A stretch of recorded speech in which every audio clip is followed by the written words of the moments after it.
Hello students, part 4 त्रिभुजों की रचनाओं में हम रचना नंबर 3 प्रकार देख रहे हैं, जिसमें त्रिभुजों के आधार के कोण और त्रिभुज की तीनों भुजाओं का योग परिमिति दिया होता है। इस टॉपिक पर आधारित प्रश्न संग्रह 4.3 का अभी हम तीसरा प्रश्न देखने जा रहे हैं कि कैसे बनाना है। तो पहले सवाल पढ़ते हैं। सवाल में ये दिया है, त्रिभुज एलिमेंट की रचना करो जिसमें एल माप कोण एम 60 अंश है और माप कोण एन 80 अंश है तथा एल एम धन एम एन धन एन एल बराबर 11 सेंटीमीटर है। ये जो लिखा है वो कोण का निशान है। तो कोण एम बराबर 60 अंश, कोण एन बराबर 80 अंश तथा एल एम धन एम एन धन एन एल बराबर 11 सेंटीमीटर। ये त्रिभुज की परिमिति है और ये दोनों आधार के कोण है। तो इसका मतलब जब हम रफ डायग्राम बनाएंगे तीन भुजाओं वाली आकृति, तो आधार में कौन आएगा? एम आएगा और एन। तो बचा हुआ बिंदु कहाँ होगा? ऊपर। तो इस तरह से त्रिभुज का नामांकित करना है। नाम देने के बाद उसका माप लिख देना है, एम पर 60 और एन पर 80। तो अभी ये त्रिभुज बनाना है, तो हमारी ये तीनों भुजा नीचे एक लाइन में आने चाहिए। लाइन में आने के लिए मैं बताई थी कि ये तीनों भुजा में से एम एन तो नीचे आधार बन के है, एल एम नहीं है। तो एल एम को इस तरह से सर्वांक्षण यहाँ बनाएंगे और एल एन को इस तरह से सर्वांक्षण यहाँ बनाएंगे, यानी सर्वांक्षण का चिन्ह लगाकर इस यहाँ पर रेखा पर उतारना है।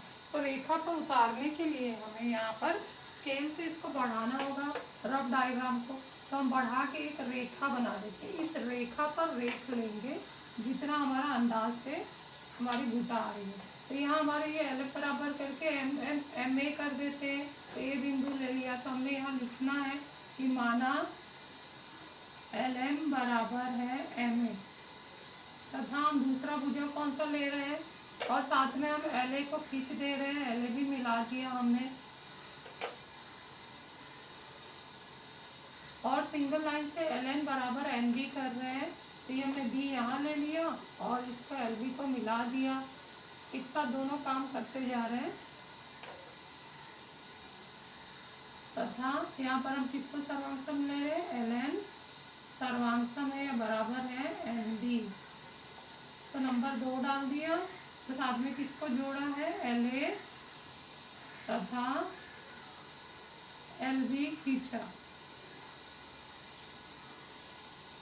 फिर 1 और 2 से क्या होगा? ये जो इक्वेशन है वो चेंज हो जाएगा। एल एम की जगह पर हम एम ए रखेंगे, एम एन तो नीचे ही है, और एन एल की जगह पर एम बी रखेंगे।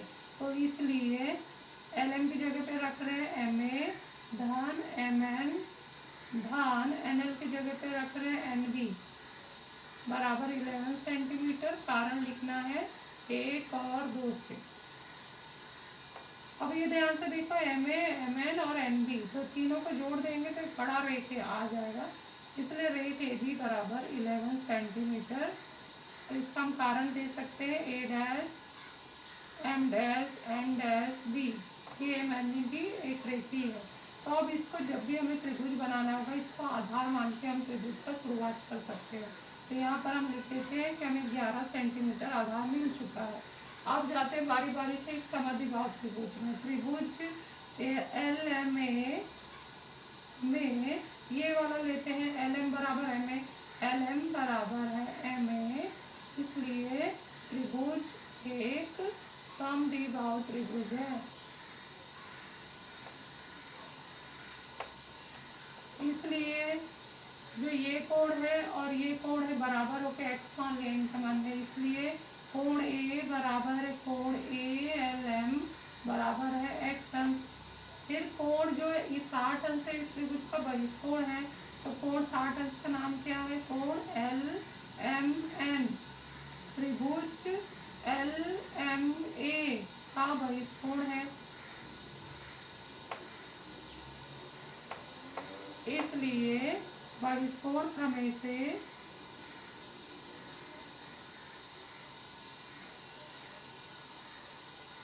क्या हो जाएगा? बहिष्कोण प्रमेय से तो 60 अंश है, 60 बराबर हो गया एक्स धन एक्स, तो 60 बराबर हो गया 2x, इसलिए x बराबर हो गया 60/2 बराबर 30 अंश। तो ये हमारे काम का चीज़ है। ये मान आ चुका है 30 अंश। इसी प्रकार हमें इस त्रिभुज में जाके हल करना है, तो हम यहाँ लिखेंगे इसी प्रकार त्रिभुज LMB एक समद्विबाहु त्रिभुज है,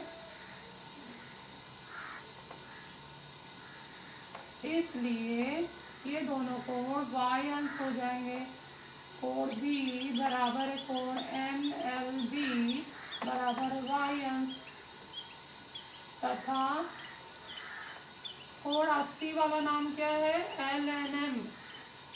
कोण LNM त्रिभुज, इस त्रिभुज का LMB का बहिष्कोण है, इसलिए हम क्या लगाएंगे, बहिष्कोण प्रमेय या दूरस्थ अंतःकोण प्रमेय। बहिष्कोण प्रमेय से कौन जुड़ जाएगा, जो ये दोनों कोण है, बाहर वाला कोण 80 है और अंदर दोनों दूरस्थ पे y है, इसलिए प्रमेय से 80 बराबर y धन y, इसलिए 80 बराबर 2y, इसलिए y बराबर है 80/2 मतलब 40 अंश। तो यहाँ पर मान आ चुका 40 अंश। तो हमें यही तो चाहिए, सबसे पहला त्रिभुज बनाना होगा, तो हमें सबसे पहले क्या खींचना होगा, आधार में 11 सेंटीमीटर और फिर चांदा A पर रखेंगे 30 अंश का किरण, B पर रखेंगे 40 अंश का किरण, जहाँ मिलेगा L मिलेगा। त्रिभुज LMN का L मिल गया। M और L लाने के लिए क्या करना होगा हमें, तो हम देखते हैं कि जो ये हमें दिया गया है, ये जानकारी जो दिया गया है LM बराबर MA, इसका मतलब है बिंदु M रेख LA के अंत बिंदुओं से समान दूरी पर स्थित है, अर्थात उसके समद्विभाजक पर स्थित है। तो ये हमें समद्विभाजक यहाँ ड्रॉ कर लेना है रफ में, वैसे ही हम फेयर में गोला प्रकार से बनाएंगे। इस तरह से यहाँ भी देखो कि जो हमें n बिंदु प्राप्त करना है, तो देखो यहाँ पे दिया है NL बराबर है LB, NL बराबर LB, इसका मतलब बिंदु N रेख LB के अंत बिंदुओं से समान दूरी पर स्थित है, इसलिए बिंदु N रेख LB के लंब समद्विभाजक पर स्थित है। तो लंब समद्विभाजक खींचेंगे, इसको समद्विभाजित करेंगे और इस तरह से हमारा ये फेयर डायग्राम पूरा होगा। ये जहाँ काटेंगे इस रेखादित दो बिंदु M और N प्राप्त होगा, मिला देंगे तो त्रिभुज LMN जो हमारा क्वेश्चन वाला है वो रेडी हो जाएगा। और जब हम गोला प्रकार से नापेंगे, हमने खींचा 30 अंश था, लेकिन ये अपने आप 60 अंश आ जाता है। उसी तरह से ये 40 अंश हमने खींचा था, लेकिन ये अपने आप 80 अंश आ जाता है। अगर ये आ जाए तो हमारा आकृति सही है, ऐसा मान लेना। तो चलो हम बनाना शुरू करते हैं। तो हम सबसे पहले क्या करते हैं, 11 सेंटीमीटर का AB ले लेते हैं।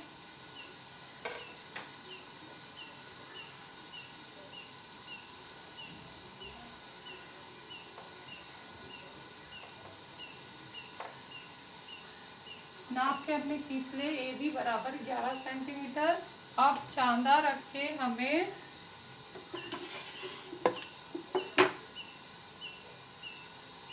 बिंदु A पर चांदा रखना है और 30 अंश का किरण बनाना है।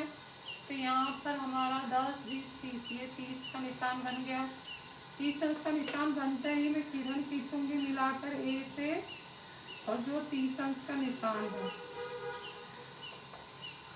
30 अंश का निशान का किरण खींच दिया, यहाँ लिख दिया 30 अंश।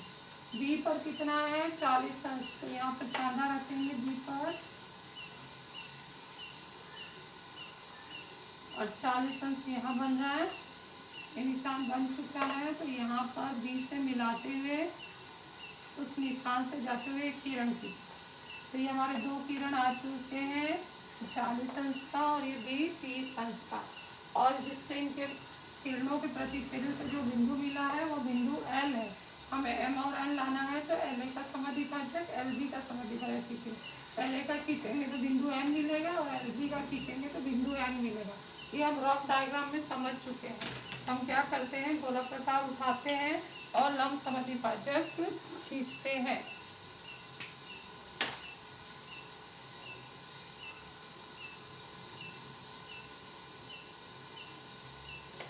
इस रेख का आधे से अधिक दूरी लेकर ऊपर नीचे चाप लगाओ।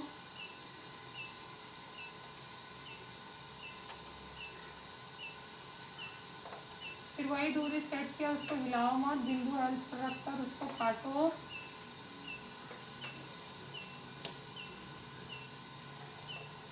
इस तरह से हमारा एक समद्विभाजक बन चुका है। इसको मिलाते हुए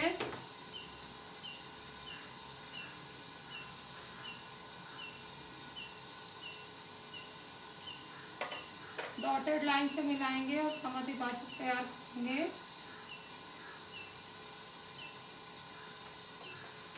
ये हमारा समद्विभाजक तैयार हो गया। जहाँ काट रहा है उसे बिंदु M नाम देंगे। इसके बाद हम गोला प्रकार पुनः उठाते हैं और दूसरा लंब समद्विभाजक खींचते हैं।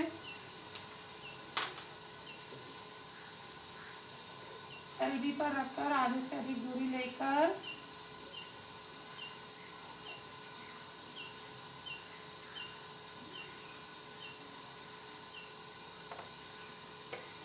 फिर वही दूरी हम बिंदु L पर रखेंगे और प्रतिच्छेदित करेंगे कि कहाँ काट रहा है।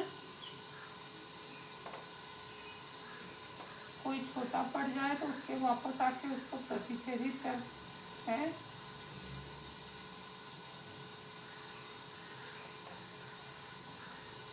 तो इस तरह से अभी उसको मिलाते हुए हम समद्विभाजक खींचेंगे।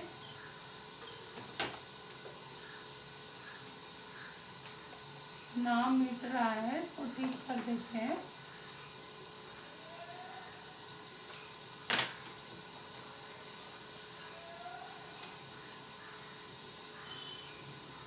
चाप के प्रतिच्छेदन बिंदु से जो दो बिंदु मिला है उसको मिलाते हुए समद्विभाजक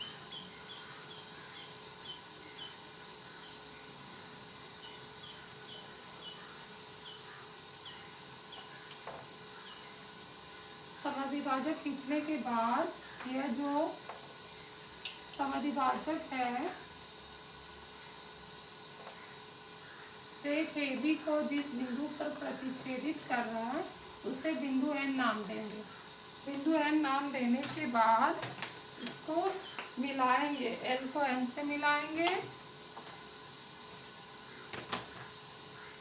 और L को N से मिलाएंगे तो हमारा त्रिभुज तैयार होगा।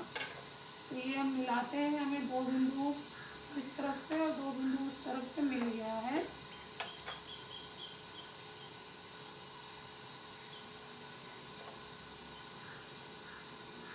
तो अंदर हमारा त्रिभुज तैयार हो गया। अब वो सही है क्या उसका माप देखने के लिए हम चांदा उठा लेते हैं और यहाँ माप M पर रखते हैं और चेक करते हैं 60 अंश है। तो हम देख रहे हैं कि हमारा ये भुज आगे सीधे 60 से टकरा रहा है। तो ये हमारा 60 आ चुका है और यहाँ रखते हैं तो ये हमारा 80 से जाके मिल रहा है परफेक्ट। ये 80 का है, ये 90 का लाइन है, ये 80 का है। तो यहाँ पर जाके ये 80 आ रहा है। इसका मतलब हमने जो आकृति बनाया है वो सही है।